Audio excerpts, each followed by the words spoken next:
And now, for your SOS News Updates.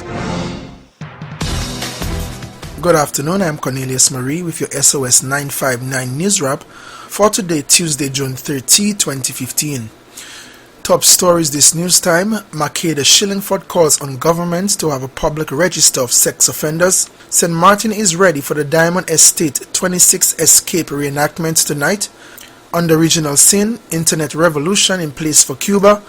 And internationally, did Iraq war open the door to ISIS? Details of these stories and more coming up straight ahead. This is SOS 95.9 FM News. First, fast and fair. SOS News, your news station. Monday to Friday, 12:30 p.m. and 5:30 p.m. Contact our news desk at 522-5401. SOS News, keeping you informed.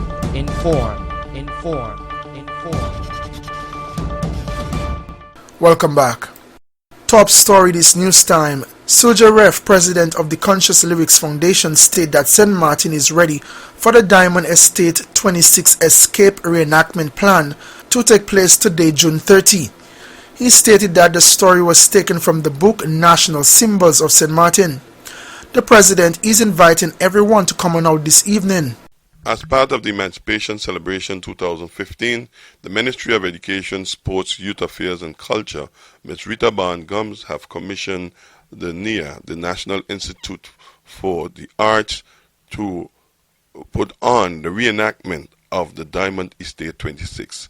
Along with the Conscious Lyrics Foundation, the NIA and other people in the community are inviting the general public to the performance of the reenactment of the Diamond Estate 26. The Diamond Estate 26 is a story taken from the National Symbols of St. Martin, which document the history of 26 enslaved black who was enslaved at the Diamond Estate Plantation in Colby and who ran for freedom back in 1848. The general public is invited on Tuesday evening at 1 minute before midnight at 11:59 in Colby to witness the run for freedom. The gathering time, however, is at 11 p.m. We're inviting everyone to come out and be part of this. If you don't want to participate, you can still be an onlooker because it is theater in the hills of St. Martin. This is a very important feat in our history where our ancestors fought for freedom and ran away. We want to pay tribute to them, so we invite you to come. Come dressed appropriately. No jeans, no jewelry, no cell phone, because those things were not there during the evil period of slavery, and we wanted to look as real as possible. So if you're participating, come dress appropriately for the Diamond Estate run. It's part of the 2015 July 1st Emancipation Day that is now celebrated in the southern part of the country, which is a national holiday. Hope to see you there on Tuesday evening at 11:59 p.m. when we get started. Gathering time is at 11 o'clock in front of the Caribbean Auto Sales in Colby. And that's the voice of Soja Ref, the president of the Conscious Lyrics Foundation. In other news, during the public session of the Permanent Committee meeting of Parliament held on June 25, whereby the second agenda point was discussed on the petition patrol to eradicate pedophilia on the island, MP George Pantaflet has commended the bold initiative of Makeda Shillingford to champion the cause and to help eradicate pedophilia on the island. Madam Chair, I want to commend Ms. Shillingford for being brave. As a matter of fact, when it was brought to my attention, just the week before, I was contacted by an individual who had a problem with a bus driver also a couple of weeks before, about I think 7 or 8 evening at night, and at 7 or 8 p.m. at night, where they were on their way home, and they were what you would say sexually harassed. And as a matter of fact, they had to end up jumping from the bus. He also asked that persons who are confronted with cases of sexual harassment should come forward and report it to the necessary authorities. So it is prevalent in St. Martin, and I don't want to highlight anything, but the fact is I want to encourage those who have been let me use the word, attacked or confronted with this issue, to report it, so that on St. Mary's we can have statistics to show the importance of us as legislators and also government of not only legislating but also executing. And that's the voice of MP George Pantaflet. Peggy Ann Dros Richardson in her deliberations stated that it might be impossible to eradicate pedophilia on the island, but improvement can be made through the building of an awareness. Indeed, I agree with her that PEP, in its truest sense in terms of patrol to eradicate pedophilia, is a loaded statement, the word to eradicate. I think to answer your question most directly, can we eradicate pedophilia? The answer is no, we cannot. We may as well don't try to go that route because that is just talking for talk's sake. So we cannot. However, the eradication in a very loose sense can come by exactly what Chairperson stated, the building of awareness and coupling that together with the eradication of the mechanism that fuels the environment wherein pedophilia breeds. She also stated that pedophilias do not always occur from the first contact with individuals, but through a relationship built on over a period of time. Now, if you know a bit about how pedophiles work, and Ms. Shillingford spoke a bit about that in terms of the act of pedophilia doesn't start when it occurs on the bus, or the actual act doesn't start when it occurs. It starts way before, because the act of grooming that victim is something that can last for months, for years.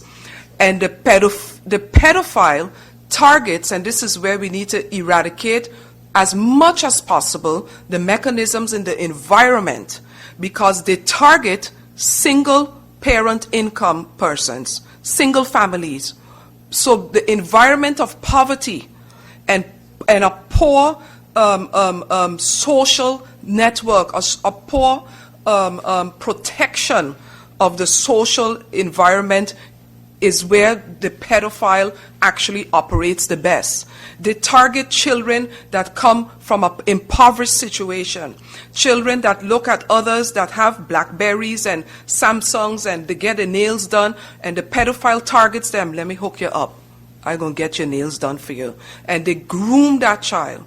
So if we can look at knocking down those mechanisms and making our environment and dealing with poverty and dealing with ensuring that resources are in place and building the awareness that Madam Chair also stated, I think we will be well on our way to eradicate in that sense.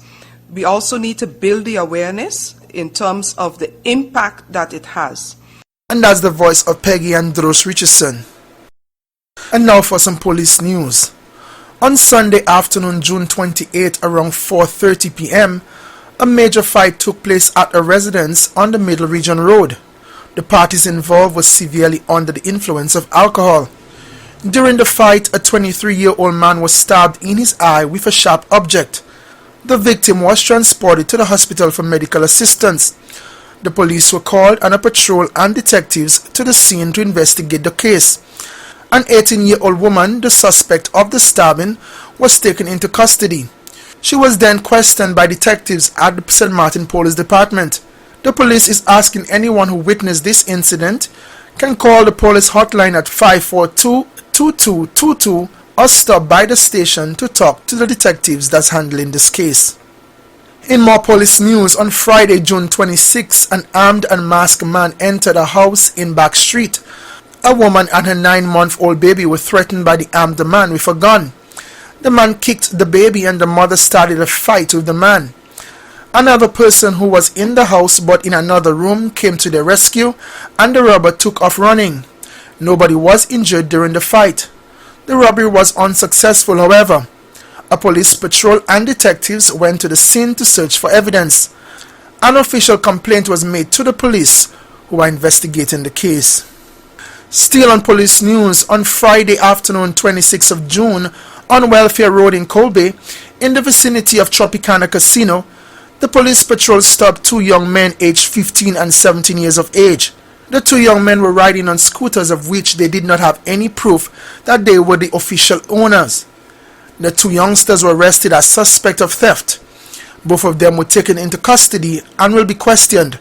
The scooter were confiscated by the police officers who are investigating the case.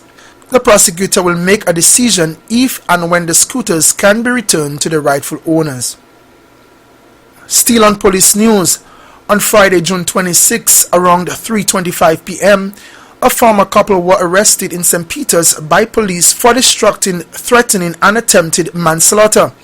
The couple had a fight and a lot of violence were used at the scene. A police patrol was called out to help out the situation, but then the suspect became aggressive towards the police. The police officers needed to call for assistance from their colleagues. Eventually, both suspects were arrested, brought to the police station, and questioned by the detectives. They confessed to the acts that they were charged with. After questioning, the couples were sent home. On Saturday night, June 27, a car was stolen in the vicinity of the Ace Mega Center on the Union Road in Colby. An unknown man asked the owner of the car for a ride. The driver refused to give the unknown man a ride. However, the suspect pulled out a sharp object, threatened the driver, and forced himself into the vehicle and ordered the driver to drive in the direction of Phillipsburg.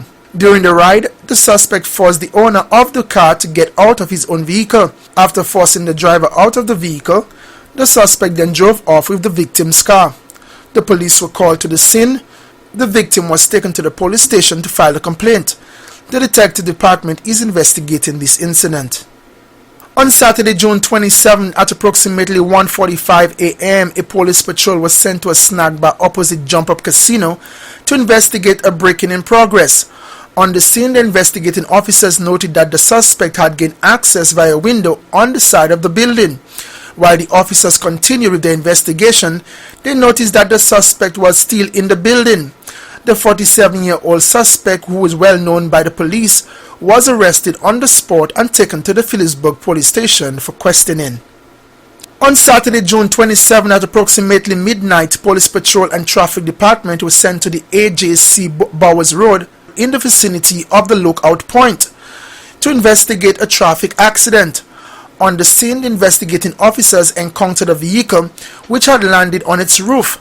The passenger of the vehicle was lightly injured and was taken to the St. Martin Medical Center to be treated. According to the traffic officer, the driver was traveling at a high speed and lost control of the vehicle. The vehicle then hit the side of the hill, causing the vehicle to overturn and land on its roof. As a result of the accident, the vehicle was severely damaged. The fire department were called in to assist with the clearing and cleaning of the street. And finally, on police news, on Monday, June 29, at approximately 9:40 a.m., police patrols and detectives were sent to the Mill & Jewelries on the Cyrus Watty Square to investigate an armed robbery which had occurred shortly before. On the scene, the investigating officer learned that 2 or 3, possibly more persons, were involved in the robbery. One robber went into the establishment while another robber stood on the entrance. At least one firearm was involved. After robbing the establishment of some jewelry, they fled the scene on 2 motorized vehicles. Detectives and forensic departments were on the scene speaking to witnesses and collecting evidence. More details in regard to this investigation were not released by the detective department because of the seriousness of the case. If you are a witness to this incident, you are asked to call the detective department at 542-2222 or stop by the police station and talk to the detectives that handling this case. Stay tuned for your regional and international news coming up in just a bit. And now, for your regional and international highlights. On the regional scene, internet revolution in place for Cuba. More of these from our ZIZ news feed. Al Jazeera's Lucia Newman reports from Havana. You go, people in Cuba are carrying smartphones, often gifts from friends and relatives living abroad. They can take photos and text messages. But internet? No. Internet, no. Email, yes, but not internet. Cuba is one of the few countries where mobile phones cannot be connected to the internet. We are behind the rest of the world, totally disconnected, says Alejandro, a student. Like everyone else, he spends hours at the Gacho Cultural Center, Cuba's only venue for free Wi-Fi, an experimental project. People bring their smartphones and laptops to connect to internet, even if it takes them till dawn. The signal is weak, but their will is strong. To connect with other Cubans on Facebook, to make friends, to find out so many things we know nothing of. This is the alternative, the telephone company's navigation center, where people come to surf the web. You can stand here for hours waiting to get inside to use a computer. And you have to buy one of these little cards. It costs $2, and it allows you to surf for 1 hour. Though cheaper than before, the price is still exorbitant on the average salary of $20. Cubans aren't allowed to have internet at home. But that is said to change, promises the government. According to Cuba's Vice President Miguel Diaz-Canal, the state will guarantee secure and widespread use of the internet for the development of the nation and will strive to make this resource available, accessible and affordable to all. And special thanks to our ZIZ newsfeed for this news report. On the international scene, Sir Christopher Myers explained why he believes that we are now reaping what we have sowed back in 2003 in Iraq. He is a former UK ambassador to the United States and also a senior associate fellow at the defense and security think tank RUSI. I think, Victoria, there are two reasons here. One is that the invasion of Iraq led to the disbanding of the Iraqi army and the destruction of the Ba'ath Party, which was the governing party of Iraq. And so you suddenly had a whole bunch of highly disaffected Sunni Muslims, many of them with training in the use of weapons and in military strategy, who eventually have found their way to ISIS. That's point number one. Point number two, this is extremely important, is that one of the unintended consequences of the invasion of Iraq was actually to hand Iraq to the Iranian sphere of influence. And of course, Iran is the leading Shia Muslim state in the Middle East. And what we're witnessing now in the Middle East with ISIS, apart from anything else, is a civil war going on between the Shia sect of Islam and the Sunni sect of Islam. It's like Protestants and Catholics in Europe in the 17th century. With this, we've come to the end of our news wrap for today, Tuesday, June 30, 2015. To recap our headlines: Makeda calls on government to have a public register of sex offenders. St. Martin is ready for the Diamond Estate 26 escape reenactment tonight. On the regional scene, internet revolution in place for Cuba. And internationally, did Iraq war open the door to ISIS? Be sure to tune in at 5:30 for another major newscast. I'm your presenter, Cornelius Marie. On behalf of the news team, I want to bid you a pleasant afternoon. Stay tuned for your community notice board coming up next.